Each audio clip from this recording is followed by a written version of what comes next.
Hi hello నమస్తే welcome to SBTS channel business టైమ్స్కి స్వాగతం. ఈరోజు బిజినెస్ టైమ్స్లో ఒక వెరైటీ బిజినెస్ గురించి తెలుసుకుందాం. మన నిత్య ఆహారంలో భాగమైపోయిన ఒక దాని గురించి ముందుగా తెలుసుకుందాం. ఏంటది అంటే ఓట్స్. నిజంగానే ఇవాళ రేపు ప్రతి ఇంట్లోనూ కూడా ఆహారంలో ఇది కూడా ఒక పార్ట్ అయిపోయింది. హెల్త్ మీద శ్రద్ధ పెరగడంతో మనం దీన్ని కూడా ఎక్కువగా వాడుతూనే ఉన్నాం. అయితే దీంతో మంచిగా బ్రహ్మాండమైన బిజినెస్ చేయొచ్చు. అది ఎలాగో దాని డీటెయిల్స్ అన్నీ ఇప్పుడు నేను మీకు క్లియర్గా ఎక్స్ప్లెయిన్ చేస్తాను. ఈ ఓట్స్ని తయారు చేసి మ్యానుఫ్యాక్చరింగ్ చేసి బిజినెస్ చేయొచ్చు. ఓట్స్ ఎలా తయారు చేస్తాము అంటే ముందుగా వీటికి ఓట్స్కి సంబంధించిన రా ఓట్స్ అని ఉంటాయి. వాటిని మనం హోల్సేల్గా తెచ్చుకోవాలి. ఇండియా మార్ట్లో కానీ బయట హోల్సేల్ షాప్స్లో కానీ దొరుకుతాయి. మనకి ఎక్కడ అవైలబుల్గా ఉంటాయి, ఎక్కడ తక్కువగా ఉంటే అక్కడ వాటిని తెచ్చుకుంటామన్నమాట. ఇక తర్వాత దీన్ని తయారు చేయడం ఎట్లా అంటే దీనికి ఓట్స్ మేకింగ్ మిషన్ ఒక మిషన్ ఉంటుంది. అలానే రెండోది ఓట్స్ హల్లింగ్ మిషన్ అని మరొకటి ఉంటుంది. అంటే ఫస్ట్ మిషన్లో మనం దీనిపైన ఉన్న పొట్టునంతా తీసేస్తామన్నమాట. ఆ మిషనరీని మనకి వాళ్ళు క్లియర్గా చూపిస్తారు. సో ఆ మిషనరీ పై పార్ట్ నుంచి మనం ఓట్స్ని రా ఓట్స్ కనుక దాంట్లో వేసినట్లయితే దానిపైన ఉన్న పొట్టంతా ఒకేసారిగా పోయి అవి మనకి బయటకు వస్తాయి. నెక్స్ట్ వాటిని మనం తీసుకెళ్ళి ఆ ఓట్స్ హల్లింగ్ మిషన్లో వేస్తాం. అలా వేసినప్పుడు ఏమవుతుంది అంటే అవి కొంచెం అటుకులాగా పల్చగా అయ్యి కొంచెం ఫ్లాట్గా అయ్యి మనకి బయటకు వస్తాయి. అంటే కొంచెం తయారయ్యి మనం ఎలా తినడానికి వీలుగా ఉంటాయో అట్లా తయారయ్యి వస్తాయి. దాన్నే ఓట్స్ హల్లింగ్ మిషన్ అంటారు. ఇలా 2 ప్రాసెస్లో ఓట్స్ అనేవి తయారవుతాయి. ఇక తయారైన తర్వాత వాటిని మనం మార్కెటింగ్ చేసుకోవడానికి ముందు నీట్గా ప్యాక్ చేసుకోవాలి. మనమే ఒక ఓన్ బ్రాండ్ క్రియేట్ చేసుకోవాలి అనుకోండి. మనం ఒక బ్రాండ్ క్రియేట్ చేసుకొని దానికి సంబంధించిన లీగల్ ఇష్యూస్ అన్నీ కంప్లీట్ చేసుకొని లైసెన్స్ పర్మిషన్ తెచ్చుకొని బ్రాండ్ క్రియేట్ చేసుకొని ప్యాక్ చేసుకోవచ్చు. లేదా మనం ఎవరికైనా ప్యాకింగ్ చేసి ఇవ్వాలి అనుకుంటున్నాం అనుకోండి, వాళ్ళ పేరు మీద మనం ప్యాకింగ్ చేసి ఇవ్వచ్చు. మొత్తం ప్యాకింగ్ చేసిన తర్వాత దీన్ని మార్కెటింగ్ చేయడం అనేది ఇంపార్టెంట్ అనమాట. మార్కెటింగ్ చేయడానికి ఓట్స్ మార్కెటింగ్ చేయడానికి మనం ఇక్కడ ఒక వినూత్నమైన పద్ధతి వాడుకోవచ్చు. ఇవి ఎక్కువగా పోయేవి కిరాణా షాప్స్లోనే. మనం ఈ బిజినెస్ స్టార్ట్ చేయడానికి ముందే ఈ మిషనరీకి సంబంధించి రా ఓట్స్ ఎక్కడ దొరుకుతాయి, వాటికి సంబంధించిన గ్రౌండ్ లెవెల్ వర్క్ అంతా చేస్తాం కదా. సో నెక్స్ట్ మనం చేయాల్సిన పని ఏంటి అంటే మార్కెటింగ్లో మెయిన్ ఇంపార్టెంట్ పని మన చుట్టుపక్కల ఏరియాలో ఉన్న అన్ని చోట్ల కిరాణా షాప్స్ ఎన్ని ఉన్నాయో ఫస్ట్గా కౌంట్ చేసుకోవాలి, లిస్ట్ అవుట్ చేసుకోవాలి. వాళ్ళందరితోనూ మనం మాట్లాడాలి. మేము ఇలా ఓట్స్ తయారు చేసిస్తాము, మంచివి, మీరు దీన్ని సేల్ చేయండి అని చెప్పాలి. సో బయట కంటే కూడా మేము తక్కువకి ఇస్తామనే విషయాన్ని కూడా వాళ్ళకి క్లియర్గా చెప్పాలి. అలా మనం వాళ్ళతో కనుక డీలింగ్ పెట్టుకోగలిగితే మన మార్కెటింగ్ స్టార్ట్ అయిపోయినట్లే అనుకోవచ్చు.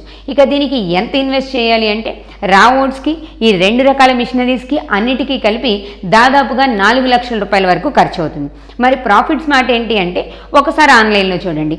ఓట్స్ 1 కేజీ ప్యాకెట్ తీసుకుంటే 150 రూపీస్ వరకు ఆన్లైన్లో ఉంటుంది. మనకి మొత్తం తయారవడానికి అన్ని ఖర్చులు కలుపుకొని 45 నుంచి 50 రూపాయలు మాత్రమే పడుతుంది. సో 50 రూపాయలు పడిందని అనుకోండి, మనం ఎంత కమ్మచ్చు? మన ఆన్లైన్ కంటే తక్కువ కమ్మితేనే కదా మనకి మార్కెటింగ్ అయ్యేది, బిజినెస్ నడిచేది. అందుకోసమని మనం 100 రూపాయలకు అమ్ముతాం. అంటే 1 కేజీ మీద 50 రూపీస్ ప్రాఫిట్ చూసుకుంటూ అమ్మచ్చు అనమాట. అలానే మనం ఈ షాప్స్ అన్నిటికీ సేల్ చేసామనుకోండి, మనకి కేజీకి 50 రూపాయలు. దాదాపుగా రోజుకు 10 కేజీలు తీసుకున్నాం అనుకోండి, ఎంత వస్తాయి? 10 ఇంటూ 5 250 రూపాయల దాకా లాభం అనేది వస్తుందన్నమాట. ఇలా మీరు ఒక 100 కేజీల దాకా అమ్మగలిగారనుకోండి, ఒక్క రోజులోనే దాదాపుగా 5,000 రూపాయల లాభం అనేది వస్తుంది. స్టార్టింగ్లో 100 కేజీలు ఎవరు అమ్మలేరు. అందుకే ప్రాఫిట్ అనేది మీరు మార్కెటింగ్ చేసేదాన్ని బట్టి ఉంటుంది. కనీసం రోజుకు 2,000 రూపాయల లాభం వచ్చే వరకైనా మనం ట్రై చేయొచ్చు. ఒక్కొక్క షాప్కి 5 కేజీలు 10 కేజీలు వేసినా కూడా మనకి 2,000 2,500 వరకు ప్రాఫిట్ అనేది వస్తుంది. మెల్లమెల్లగా డెవలప్ అయిందనుకోండి, రోజుకు 5,000 వరకు మనం ప్రాఫిట్ని చూడగలుగుతాం. అంటే మన పెట్టుబడి వచ్చి దాదాపుగా 4 లక్షల రూపాయలు ఉన్నా మనం రోజుకొచ్చి 2,000 నుంచి 5,000 వరకు లాభాన్ని చూడొచ్చు. అలా నెల తిరిగేసరికి మనం 1,50,000 రూపాయల వరకు లాభాన్ని చూస్తాం. మినిమం 60,000 to 70,000 నుంచి మన ప్రాఫిట్ అనేది స్టార్ట్ అవుతుంది. సో మంచి బ్రహ్మాండమైన బిజినెస్. మార్కెటింగ్ ముందుగానే ఐడియా చేసుకొని మనం లిస్ట్ అవుట్ చేసుకొని స్టార్ట్ చేయొచ్చు. ఎలాగైనా సరే మార్కెటింగ్ కనుక బాగా చేస్తే ఈ బిజినెస్ని మనం హ్యాపీగా చేసుకోవచ్చు అనమాట. పెట్టుబడి 4 లక్షలు గట్టిగా ఒక 4 నెలలు కష్టపడితే వచ్చేస్తుంది. ఆ తర్వాత బిజినెస్ని మనం ఇంకా ఫాస్ట్గా డెవలప్ చేసుకోవచ్చు. మంచి లాభసాటైన వ్యాపారం. ఇప్పట్లో దీనికి డిమాండ్ తగ్గేది లేదు. జనాలందరూ బాగా వాడుతున్నారు కాబట్టి బిజినెస్ కూడా ఇప్పట్లో బ్రేక్ అవ్వకుండా లాభసాటిగా నడుస్తుంది. ఈ బిజినెస్ ఐడియా మీకు నచ్చింది కదా, మీకు బాగా అర్థమైంది కదా. మీ పెట్టుబడి వచ్చి 4 లక్షల రూపాయల దాకా ఉంటుంది. గట్టిగా వ్యాపారం చేస్తే నెల తిరిగేసరికి 60 నుంచి 1,50,000 వరకు ప్రాఫిట్ని చూడొచ్చు. మంచి లాభసాటైన వ్యాపారం. దీనికి ఎక్కువ మ్యాన్ పవర్తో కూడా పని ఉండదు. ఈ వ్యాపారం మీకు బాగా నచ్చింది కదా, మీరు కూడా ఈ బిజినెస్ ఐడియాని ట్రై చేయండి. అలానే మీరు ఏదైనా ఒక వెరైటీ బిజినెస్ చేస్తున్నారనుకోండి, ఆ బిజినెస్ని మా ఛానల్ ద్వారా ఫ్రీ ఆఫ్ కాస్ట్తో మేము టెలికాస్ట్ చేస్తాం. అలానే మీకు ఏదైనా ఒక వెరైటీ బిజినెస్ ఐడియా తెలిసిందనుకోండి, మాకు కామెంట్ బాక్స్లో తెలియజేయండి. దానికి సంబంధించిన ఫుల్ డీటెయిల్స్ మేము మీకు అందిస్తాం.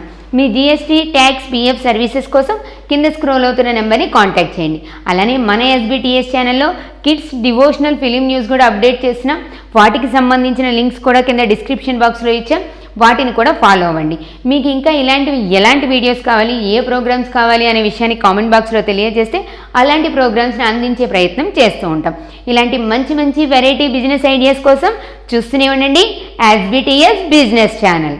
Hi guys, we are from Sri Balaji Tax Services. Our company established in the year of 2008. Since last 11 years, we are giving the best service to our clients. Our services, GST registrations and the concerned GST filings, ESIPF registrations and ESIPF filings, and ESIPF the related documentations and everything like KYC, like labor registers and like claim work and updation of employee cards, everything like all tasks of the ESI PF works, and firm registration, private limited registration, and like labor license and a trade license, ISO, IEC code, SSI, small like PAN number, TAN number, and each and every task of the any business.